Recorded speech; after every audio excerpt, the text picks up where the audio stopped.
Hi, welcome to Come Study with me, Elder Brock. Today, we will be looking at 1 Chronicles 6. At first glance, 1 Chronicles may 6th feel like a long record of names. Gershon, Kohath, Merari, Aaron, Eleazar, Phinehas, Zadok, Heman, Asaph, Ethan. But the chronicler is not simply preserving an old family list. He is showing Israel that worship has a memory, priesthood service has order, and the Lord does not forget the people He has set apart for holy things. The chapter begins with Levi. From Levi come three great family lines, Gershon, Kohath, and Merari. From Kohath come Amram, and from Amram come Aaron, Moses, and Miriam. That small sentence carries a sacred weight. Moses becomes the prophet of deliverance. Miriam stands among Israel's remembered women of faith. Aaron becomes the head of the priestly line. In this genealogy, the Lord is showing that deliverance from Egypt and worship before God belong together. He brings His people out of bondage so they can become a covenant people before His face. The record then follows the line of Aaron through Eleazar, Phinehas, and the priests who ministered before the Lord. One name is especially marked, Azariah, who served as priest in the temple that Solomon built in Jerusalem. That note moves the chapter from a list of fathers and sons into the holy place itself. These were not only names in a family record. They were men connected to altar, incense, temple, commandment, and covenant. But the record also contains sorrow. Jehozadak went into captivity when the Lord carried away Judah and Jerusalem by the hand of Nebuchadnezzar. The priestly line could be recorded, but the people could still lose the temple through unfaithfulness. The Lord's order is holy, but it is never casual. Sacred service calls for covenant faithfulness. Then the chapter turns again to the Levite families. Gershon, Kohath, and Merari are listed according to their fathers. These names remind us that the Lord's work is larger than one visible leader. Some served near the altar. Some carried sacred things. Some guarded, assisted, sang, taught, and waited upon their appointed service. The kingdom of God is not built only by those whose names are most familiar. It is built by ordered, faithful, repeated service. Then comes one of the most beautiful parts of the chapter. David set certain Levites over the service of song in the house of the Lord after the ark had rest. Until Solomon built the temple, they ministered before the tabernacle with singing. Heman stood in the center line through Kohath. Asaph stood on his right hand through Gershon. Ethan stood on the left hand through Merari. The three families of Levi surround the worship of God with music. This teaches something tender. In the Lord's house, song is not decoration.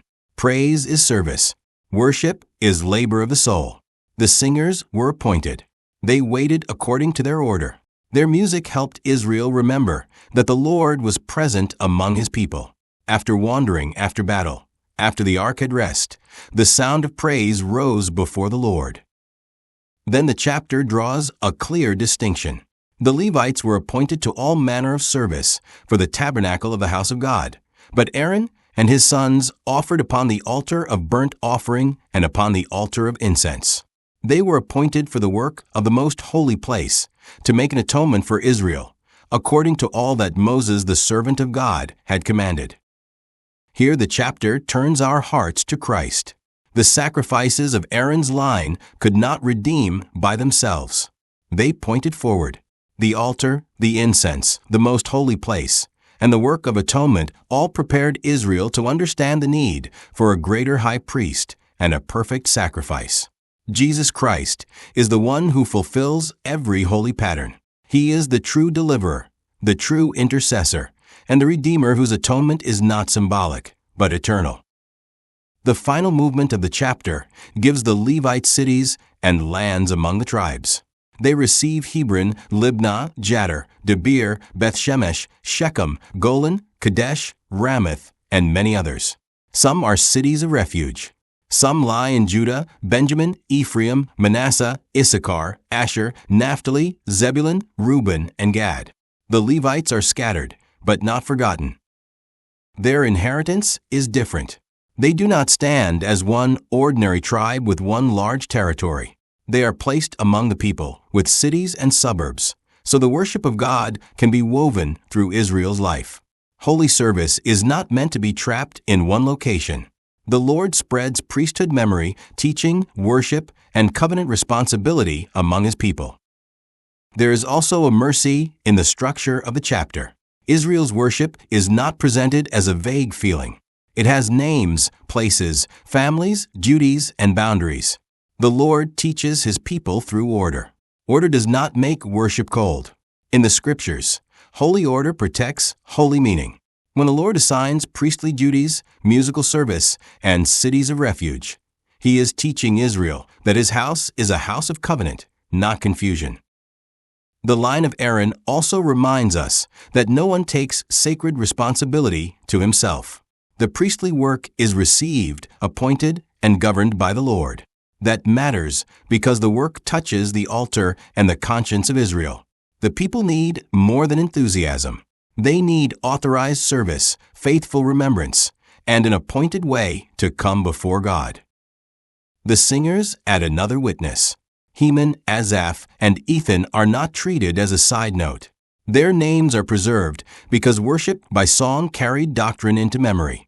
A people who sings truth can remember truth. A home that sings praise can hold light. A congregation that worships with reverence can be gathered again around the Lord even after fear, travel, and loss.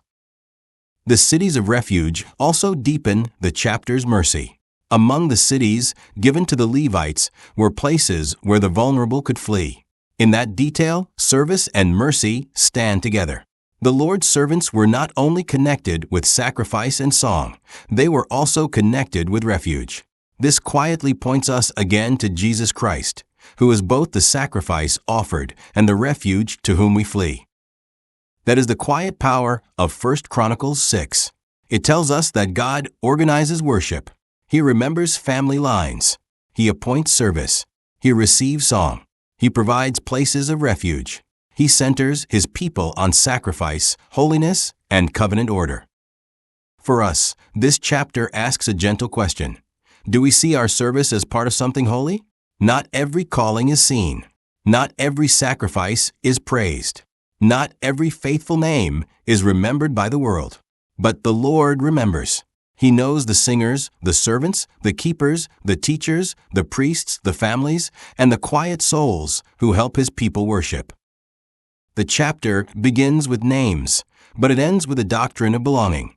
In the Lord's covenant, no holy labor is wasted. The Lord sets apart His servants so His people can come unto Him.